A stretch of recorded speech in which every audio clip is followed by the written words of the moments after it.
If she applies for one, they're going to find out what she did, and more than likely, they're not going to give her the annulment. This 20-year-old woman may have screwed herself for the rest of her life, and she earned it. Hey, this is Raulh of Please Act Right. The gentleman on the left is John, who married a Filipina and got scammed. Remember the video I just recently did of James, who married a Filipina he met online? They talked for 2 years, and then he went to visit her for 30 days and got her pregnant. He's now planning to move her and her 2 kids by another guy and get them a visa to America. Well, that video was about how you could get scammed, but this video is where John actually got scammed. However, the scam backfired on the Filipina. The guy on the right, his name is Paul, and he lives in the Philippines, and he's interviewing John, asking him what happened. Let's take a listen. Is that in 2012, you were in America, correct? Yes. And you got online. Yes. And you met a young lady. Yes. Is that correct? Yes. And you were still working, so you were coming out here 2 weeks out of the year, correct? And so you met this young lady and you fell in love. Yep. Rule number 1, finding these women online and meeting them when you get to their country is not a good idea. It would be better to just wait until you meet the women when you get to their country. And then what happened? Well, we had a relationship for about 2 years or so, and then we got married here in the Philippines. Okay. In Bacolod. Rule number 2, John thinks because they were interacting with each other online for 2 years, he felt the need to marry the woman. Fellas, 2 years online and 2 years in person are 2 totally different things. Let's tune it up just a touch. Let's drill this down a little bit. You were still working.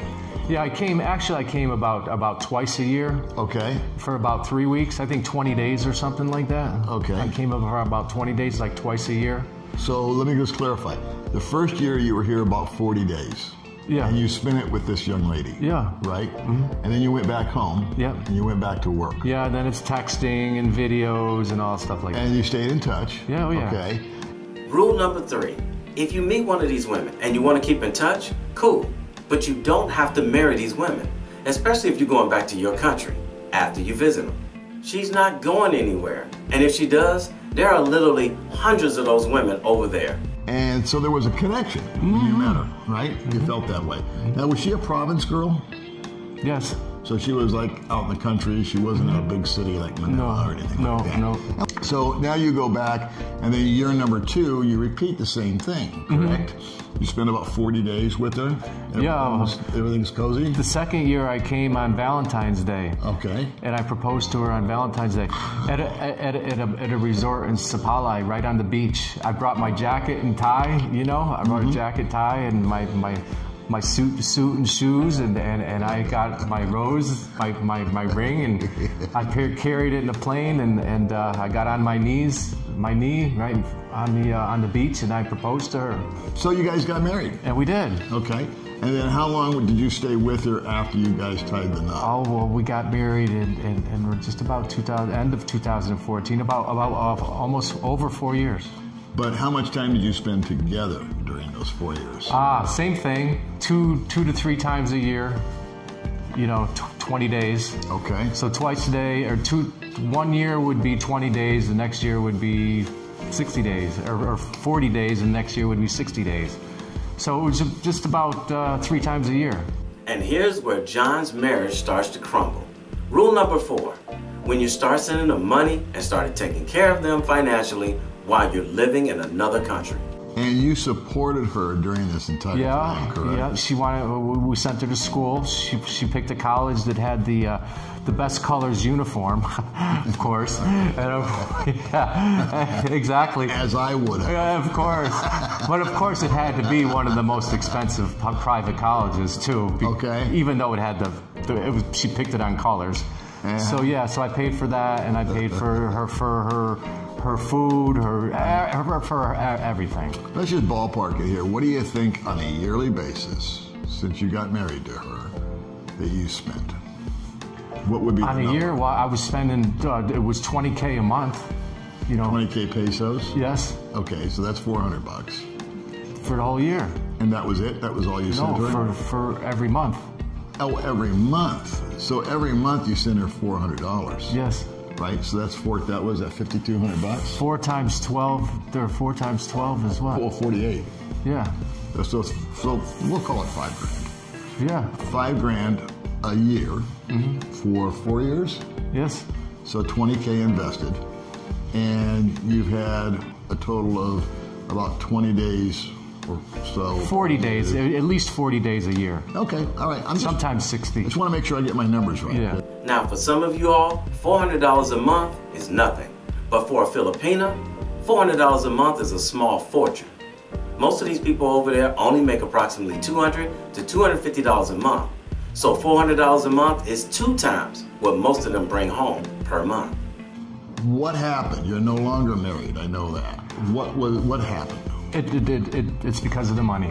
It's simple as that. For the first, we were together for, what, six years, I think it was? She was great with money. You know, she'd give me a written budget every month and say, this is what I'm going to spend, and this is what I need money for. Okay. Beautiful Excel spreadsheet, everything, and I'd give that to her. Okay. And she'd give me receipts and stuff, and then, you know, special projects and things like that, or emergencies for her family, whatever. You hear that? Special projects and emergencies for her family. Now, were they really special projects and emergencies for her family? Or was she just making stuff up just to get extra money out of him on top of the $400 a month he was already sending her, plus college tuition? And then she started not to do that anymore. Once she got in school, once she got a motor, and she had a motorbike. A motor, Okay. Mio. And then, you know, she got all kinds of guys, and she was going to all kinds of trips with all the guys, and she's married to a Cano, so she's got all the money, right? You know, kind of thing. And she started to abuse it in a big way. Okay, so throwing money at this didn't solve the problem, it created the problem. Exactly. You know how you hear the stories of people who hit the lottery and a few years later, they're broke? That's the same thing that'll happen if you give someone who is inexperienced with money a lot of money. They're gonna blow it all on nonsense. Well, like I said, she was great for the first, you know, so many years. She was wonderful, and then it just stopped. I mean, okay. But I think if we look at it realistically, you're looking at a young girl. She's in her early 20s, going to college. Yeah. And a 20-year-old's a 20-year-old's a 20-year-old. Yeah. You know what I mean? You were 20 at one time. I was 20 at one time. 20-year-olds do what 20-year-olds do. So she grew up. You're not there. Exactly. Okay. So, but the money's coming in. Rule number 5, stay away from these young girls if you want to have a marriage or a long-lasting relationship. They don't have enough life experience yet. Even though these women in the Philippines are taught to be housewives to their husbands, it doesn't mean she won't go out there and act a fool if you give her a lot of money. And I don't know if her feelings for you changed. I mean, I'm not Dr. Phil here, but I just know that she was left to her own devices. She was no longer in the province. She's in college. She's got college friends, whether it be girls or boys or both or whatever. Yeah. And I think that just sort of created its own dynamic. So maybe had the money not been coming in so deeply, do you think that would have been something that would have maybe quelled that situation? It became the money. And it became the feelings, but I wasn't there. So back to rule number 3. Do not marry these women or send them money, especially if you're going back to your country after you visit them. She was doing okay before you came along, and she'll be doing okay after you leave. Yeah. That was the mistake. Yeah. You know, we decided that, okay, while you're in school, there's no reason she's in school 12 hours a day, 6 days a week. There's no reason for me to be here in the Philippines. I could be in the home earning big money, banking money, right? Yeah. But that was a mistake. Okay. Well, I should have been here all the time. I shouldn't have left. I know guys, personally friends, that met their girl the same way. Yeah. Long distance, online. Yeah. They didn't necessarily come out, rush out and marry them, but they met them online. And they're still together 15 years later. Yeah. You know, that's how they initially met, was online. Meeting a woman online and it working out for the long haul, it can work. However, in this day and age, it's unlikely. Like I said before, if you're going to the Philippines or a third world country, wait till you get there to meet a woman. And if you're going back to your country, you do not have to marry her. And, but I think that where your story stands out is that you came out for 20 or 40 days, maybe 80 days were involved here, and you proposed and got married, but you weren't ready to live as a couple full time. No. So that's very unusual. You know, that's an unusual dynamic. I didn't know that. I thought it was what they do in the Philippines. I had no idea. I was young and dumb. I mean, there's no judgment here. There's no disrespect. You know, you're a guy that was in love with a woman, and so when we fall in love with women, we tend to do romantic, loving things. So you were being a good guy. I said it in the last video with James, who married a Filipino that he met online, and I'm gonna say it again here with John. Do not judge John because he did something stupid. All of us have done something stupid in our lifetime. But it takes real courage to share your story on social media like this so other guys can learn what not to do. So leave John alone. Because John is saving some guy out there who may watch this video and keep him from making the same mistake. I got nothing but love for John for doing this. You met a young lady, you fell in love with her, she was impoverished, you were putting her through school, you were giving her a mode of transportation, you were taking care of this issue, you were taking care of that issue. Food, she was sick all the time because of course, no correct diet. Okay. You know, going to the hospital and you know, in my mind, you're one of the good guys. Now here's where you want to pay close attention to everything that John had to go through to get a divorce from this Filipino woman. Remember, as of the making of this video, there is no such thing as a divorce in the Philippines. And here's how the Filipino woman screwed herself. But you got divorced. I did. This is something that I want to point out to you guys because this has been covered in a number of videos, but will you explain the legalities of marrying here and then getting divorced and what the situation is for you and what the situation is for her? Okay. Okay. You went and got divorced in America. I did. Right? Yes. You're a divorced man. Yes. But she's a married woman. Right. That's what I want you to explain to the folks. Okay. In the Philippines, a Filipina cannot get divorced. That just doesn't happen. I mean, everybody knows that. You either have to go get an annulment, which takes at least 5 to 6 years. It takes at least 250,000 pesos. It takes all kinds of investigations that you need to pay for. And then when you got all that done, and then you go to court and sit in front of the judge, there's no guarantee you're getting it. You know, the judge could say, well, you know, this is no good, I'm not doing it. But your marriage you were able to file for divorce in America. Yes, you can file, as a foreigner, you can file for divorce in your own country. And so is it like automatic because she's a no-show? Well, that's what it tended up to be. We tried very hard to get her to cooperate. We sent the papers. You have to send the papers to the opposite party. We tried FedEx. We tried a federal marshal. Which we paid a lot of money to do. He traveled so you're here. Trying to serve notice. Serve notice. We tried 5 different ways. We went to the judge and we said this is all the things we tried to do to get her to accept, and she wouldn't cooperate in no way, shape, or form. And so he granted divorce on the fact that she wasn't there. You see everything John had to go through to get a divorce from this woman? Not to mention, or should I say, also to mention, all of the money he had to spend? Fellas, you do not have to marry these women unless you're going to move to their country. And then you should be dating her anywhere from 2 to 5 years before you seriously considering marrying her. Even then, you don't have to do it. If she's really into you, she's not going anywhere. Look at Richie Mack from Zoom to Thailand. Him and his girl Elle, they've been together for 2 years now. And I guarantee you, Elle, she's not going anywhere. So she can't get divorced in the Philippines, at least not yet. Maybe someday the rules will change, but she's really married. She cannot get a Senemar that says she's single, so she can't get married again. And I have a divorce paper saying that I'm divorced in the U.S. and I can come here and I can actually apply for another Senemar. So in the end, after everything is said and done, John is divorced from her, but she's not divorced from him. That means that she would have to pay for her own annulment, which is, like he said, extremely expensive and not guaranteed it'll go through.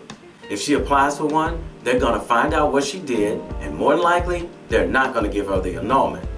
This 20-year-old woman may have screwed herself for the rest of her life, and she earned it.